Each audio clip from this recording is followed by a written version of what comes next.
So believe it or not, women were not allowed to join the FBI until 1972 and the death of FBI Director J. Edgar Hoover. Now, Hoover's rule was that women could not be special agents. So for Susan Rowley Malone, joining the FBI was a lifetime dream. She was a Marine and lived in the D.C. area. So 16 days after attending Hoover's funeral, she applied to join the FBI. She was the first of 2 women in her FBI class. Wow. So joining me is former FBI Special Agent Susan Rowley Malone. Thank you so much for being here. It's such an honor and a pleasure to speak with you.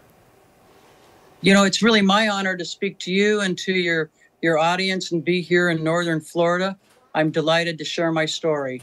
Oh my gosh, you're so delightful. First off, so we know that your lifelong dream was to join the FBI. Really, what led to that dream? Any insight you can share with us?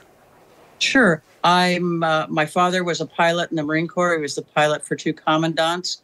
We lived at Quantico, Virginia, right outside of Washington, D.C.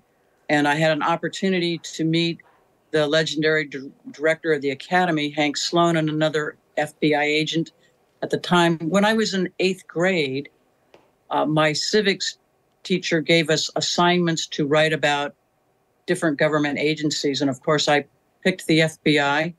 Because from the 8th grade on, I wanted to be an FBI agent. It was closed to women at the time, but I wanted to prepare myself. And I also thought that the FBI was a premier organization in government and in law enforcement. So I chose to do my civics report on the FBI. I had an opportunity to meet J. Edgar Hoover many times through my early high school and college days. And still carried on my dream that someday I could be an FBI agent. And that's amazing. So what was it like being one of only 2 women to train in the force? Tell us about what that dynamic was like. Sure. I was a first lieutenant in the United States Marine Corps. I joined the Marine Corps when I was in college and had gone through officer training school and to the Marine Corps Basic School. And so I was a Marine officer.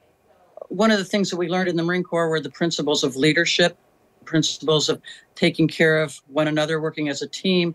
So when I had a chance to go to J. Edgar Hoover's funeral, my admiral sent me to Washington to his funeral. And then, of course, L. Patrick Gray, who was the acting director, opened the opportunity for people to apply, for women. And of course, I immediately applied. I was accepted. And on July the 17th, 1972, Joanne Pierce and I were the first 2 women agents that went through training. We went to Washington, D.C. We took our oath of allegiance to the Constitution of the United States and then went through agent training. There were about 43, 45 people in my class, all men, except for Joanne and myself. And of course, we were known as the experiment. In some quarters, people said, oh, we have to take them, but they're not going to make it. And of course, I knew you'd have to kill me, but I wasn't going to quit.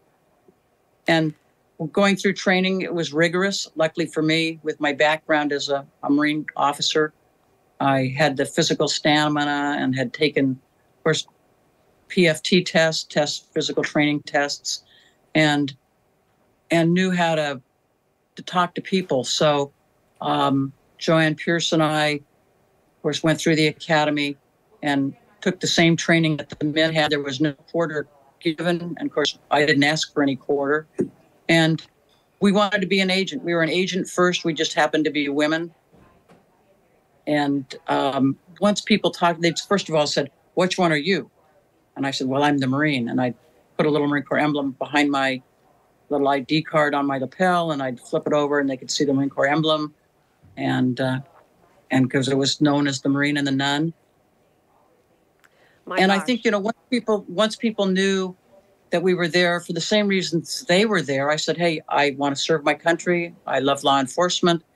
I have the desire to be here, and made the commitment based on merit and ability to be an FBI agent. Once they knew that, then it's always the 1% rule, or somebody may not like you, but most of the people accepted us, our training officers, the people that taught us the different elements of criminal investigation and the constitutional law.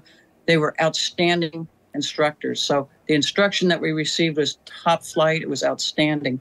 So I would say that we were accepted, and people were waiting to see how we would work out. Remember, we were told we were the experiment. Well, knowing the impact, real quick, we only have about a minute left or so, knowing the impact of law enforcement and service that's had on you, what is your message of encouragement, especially to women, when talking about your time in the FBI? What word of encouragement? I would say it's a most wonderful career. The FBI is still the premier law enforcement organization working with the federal and the state and local agencies. I would tell young men and women today, keep your honor clean. It's courage, honor, and commitment.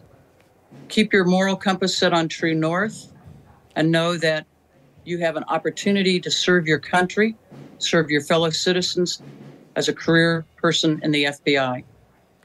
Just incredible, and we thank you for your service always. Susan Rowley Malone, thank you so much for being here. We really appreciate it. Thank you.